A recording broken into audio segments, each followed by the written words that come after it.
8. They say 8 is a lucky number. So how do you feel that you're bringing I BB cannot number 8? actually phantom the feelings that I'm having right now.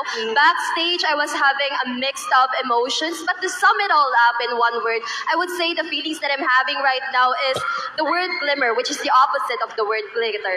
Glimmer are those moments when you feel extreme happiness, peace, and gratitude.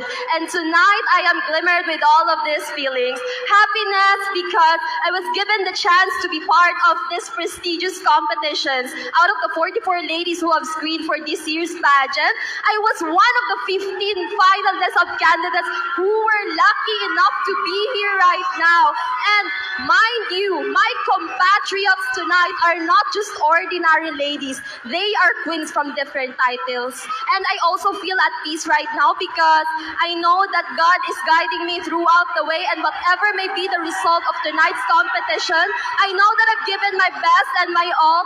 And also, lastly, I feel immense gratitude because throughout my Binibining Midsayap journey, I have people who were behind my back and through thick and thin. To my family, Mama, Papa, Joyce, and Handy, thank you so much.